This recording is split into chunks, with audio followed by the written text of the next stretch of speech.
আমাদের অনেক পরিচিত কাছের মানুষরা প্রায় সময় আমাদের কাছে জানতে চায়, বিশেষ করে নভেম্বর, ডিসেম্বর, জানুয়ারি, ফেব্রুয়ারি এবং রমাদানুল কারীম মাসে, এই কয়েকটি মাস জুড়ে একটি প্রশ্ন আমাদের কাছে বারংবার ঘুরে আসে। সেটা হচ্ছে কি, সম্মানিত মোহতারাম, আমার ছেলে কিংবা মেয়ে তাদেরকে এই মুহূর্তে কোন লাইনে পড়ালেখা করাবো? জেনারেল লাইনে পড়ালেখা করাবো, নাকি কওমি মাদ্রাসায় পড়ালেখা করাবো, নাকি স্কুলে পড়ালেখা করাবো? অর্থাৎ আমাদের যে সমস্ত জেনারেল ভাইয়েরা রয়েছেন, অর্থাৎ তারা লৌকিক জীবনের পড়ালেখা, অর্থাৎ দুনিয়া কেন্দ্রিক পড়ালেখা, তারা অনেক সময় জানতে চায়, সম্মানিত মোহতারাম, আমরা কি আমাদের ছেলেদেরকে স্কুলে পড়াবো নাকি মাদ্রাসায় পড়াবো? আবার যারা মাদ্রাসাকে একটু ভালোবাসি বা মাদ্রাসার প্রতি একটু দরদ আছে, তারা অনেকেই আমাদের কাছে জানতে চায়, আমরা কি আমাদের ছেলে মেয়েদেরকে কওমি মাদ্রাসাতে পড়ালেখা করাবো নাকি আলিয়া মাদ্রাসাতে পড়াবো? কোন সেক্টরে পড়ালে, কোন সিস্টেমে পড়ালে পরকালমুখী শিখতে পারবে, দিনমুখী শিখতে পারবে, এই বিষয়টা একটু জানতে চাই। অর্থাৎ এইটা হচ্ছে আজকের আলোচনার হাইলাইটময় বিষয়, প্রধান বিষয়। সেটা হচ্ছে এমন কোন শিক্ষা রয়েছে যেই শিক্ষা আমাদের সন্তানদেরকে শেখালে তারা দিন শিখতে পারবে। গুরুত্বপূর্ণ কথা খুবই। প্রতিটি পিতামাতার আজকের আলোচনাটা অতীব গুরুত্বপূর্ণ শোনা মনে করছি আমি এর মধ্যে। তার কারণ হচ্ছে আমাদের ছেলে কিংবা মেয়েদেরকে অবশ্যই আদর্শবান শিক্ষায় শিক্ষিত করতে হবে।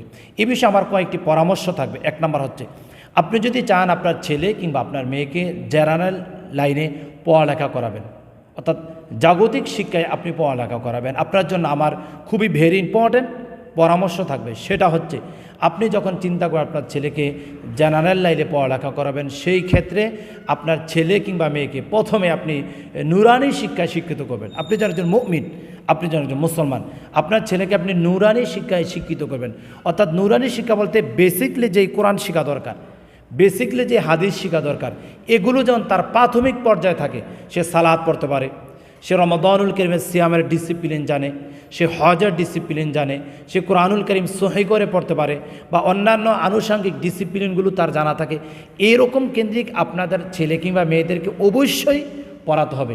আর যদি তা না হয়, আপনার ছেলে কিংবা মেয়ে কলেজে পড়বে, স্কুলে পড়বে, ইউনিভার্সিটিতে সে পড়ালেখা করবে, কিন্তু দিন শেষে দেখা গেছে সে সালাত পড়তে পারবে না, দিন শেষে দেখা গেছে সে এক পৃষ্ঠা কোরআনুল আযীম পড়তে পারবে না, দিন শেষে দেখা গেছে ইসলামী বুনিয়াদ বিষয়গুলো কি, বেসিক ইসলামিক নলেজগুলো কি, সেগুলো তারা জানবে না। এটি হচ্ছে আমাদের যেই ভাইয়েরা আপনাদের ছেলে মেয়েদেরকে জেনারেল লাইনে পড়ালেখা করতে চান তাদের জন্য পরামর্শ। সেকেন্ড, যারা আপনাদের ছেলে মেয়েদেরকে মাদ্রাসাতে পড়াতে চান, মাদ্রাসাতে পড়াতে এসে আপনার যাদের কনফিউজ তৈরি হয়, আপনার যাদের ভিতরে একটি কৌতূহল জাগ্রত হয়, আপনি জানতে চান আমাদের ছেলে কিংবা মেয়েকে কওমি মাদ্রাসায় পড়াবো নাকি আলিয়া মাদ্রাসায় পড়াবো, এই দুই মাদ্রাসার ক্ষেত্রে কোন মাদ্রাসা উত্তম? এখানে আমার গুরুত্বপূর্ণ কথা, বাংলাদেশ মাদ্রাসা লেভেলের যদি অবস্থানটা তুলে ধরি, কওমি এবং আলিয়া মাদ্রাসা দুটি সিস্টেমে আরবি শিখায়, দুটি সেক্টরেই সর্বোচ্চ মানে তাদের ছেলে মেয়েদেরকে, অর্থাৎ তাদের ছাত্র কিংবা ছাত্রীদেরকে তারা আরবিতে পাঠদান করায়। খুবই গুরুত্বপূর্ণ একটি বিষয়। আমি বিশেষ করে পড়ালেখা করেছি কওমিতে, আমি বিশেষ করে পড়ালেখা করেছি আলিয়াতে, আমি বিশেষ করে পড়েছি স্কুল এবং কলেজে। আলহামদুলিল্লাহ, এই তিনটা সেক্টরে সর্বোচ্চ পদাচরণা আমার রয়েছে। আমি যেটা দেখেছি, কওমি এবং আলিয়া মাদ্রাসা যদি ওই প্রতিষ্ঠান যদি সুন্দর সুশৃঙ্খল যদি হয়, দায়বদ্ধ যদি থাকে, তাহলে ওই প্রতিষ্ঠানে অবশ্যই আদর্শ সন্তান, আদর্শ স্টুডেন্ট বের হবে। যদি সেটা কওমি মাদ্রাসা যদি হয়, সুশৃঙ্খল ডিসিপ্লিন না থাকে, তাহলে সেখান থেকেও আদর্শ স্টুডেন্ট বের হবে না, ওই আলিয়া মাদ্রাসা থেকে আদর্শ স্টুডেন্ট বের হবে না। আপনার চিন্তা, আপনার চেতনা, আপনার অবস্থান অনুযায়ী আপনার পড়ালেখা হবে।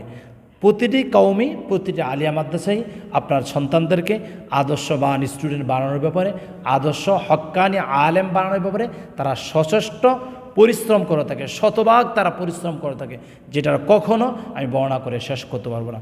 কওমি মাদ্রাসাতে যে কিতাব পড়ানো হয়, আমাদের আলিয়া মাদ্রাসাগুলোতে প্রায় সে কিতাবগুলো পড়ানো হয়, কয়েকটি কিতাব ভিন্ন। তাহলে আমরা দেখা যায় যদি আলিয়া মাদ্রাসায় পড়ালেখা করি সিলেবাস অনুযায়ী পড়া যায়, আর কওমি মাদ্রাসাত পড়লো সিলেবাস অনুযায়ী পড়া যায়, তাদের সিলেবাসটা একটু ব্যাপক হয় দিনের ক্ষেত্রে বা ইসলামের আনুষঙ্গিক অনেক বিষয়গুলো নিয়ে। কিন্তু মূলত আপনি যদি একটু সচেতন হন, আপনি যদি সজাগ থাকেন, আপনি একটু সাবধান যদি থাকেন, আপনার ছেলেকে কওমি কিংবা আলিয়াতে যেখানেই পড়ান আপনার সন্তান হক্কানি আলেম হবে। আপনার সন্তান হক্কানি আলেম হবে কিভাবে, এটা বোঝার জন্য আমাদের পিছনে আরও অনেক লেকচার রয়েছে।